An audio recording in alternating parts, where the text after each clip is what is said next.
the tools that we're going to use for this course is we are going to use either marker training or clicker training. So I'm going to explain to you guys what that is and what it means. A clicker is a tool that you use. It makes a sound like this, and it is always followed up by a treat or a toy. It can be done with a toy too. But it's a way of communicating with your dog that what they did at that very moment is why they're getting rewarded.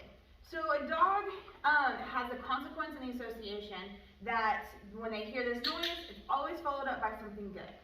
You can also use what's called a marker word that takes the place of this. A marker word might be like the word yes, and if I say it, then they get a treat.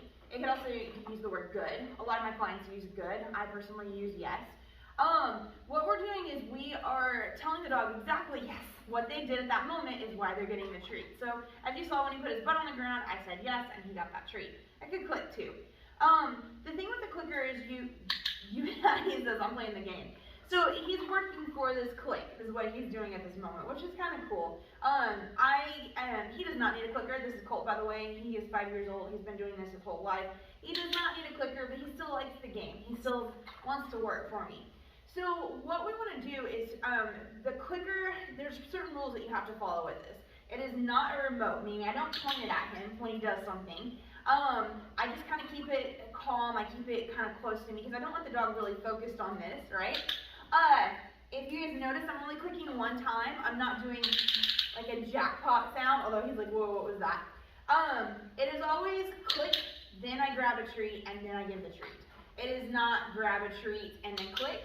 It is not he does something and then I click and give the treat. It's I'm clicking when he does what I want him to do. Think of it as like you're trying to take a picture. When you hit that button to capture the picture, you are capturing whatever's in that screen at the moment. So I'm clicking as soon as his butt hits the ground is what I'm doing. And this goes for anything. The other deal is you don't want to use it to get your dog's attention. So what that means is I don't want to click it to get his attention because it will work that way. But then it's hard for your dog to understand this process too, this communication feedback loop. Once your dog learns it, you fade out the clicker. That's the cool thing. And if you fade out the clicker, then you fade out the treats.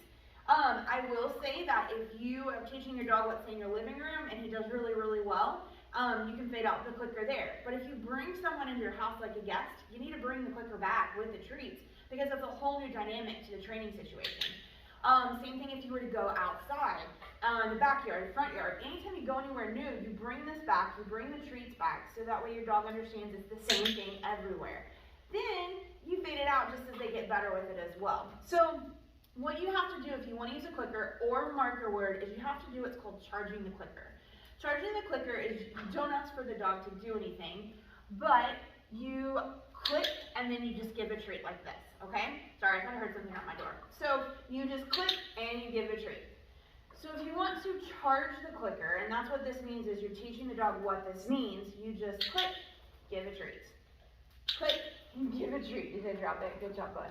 If you're going to use the marker word, you're going to do the same thing. I'd go, yes, give a treat. You're just getting them used to this equals a treat or the word that you're going to use equals a treat. So one of the first things that you'll want to do before you introduce this is charge the clicker or charge the marker word. This is just a great way to tell your dog what they're doing is exactly what you need them to do. That's the basics of clicker training or marker training.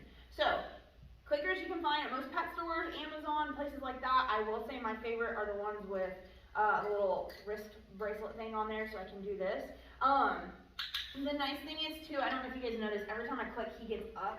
That is fine. When you use the marker word or you click, it means the behavior is over with.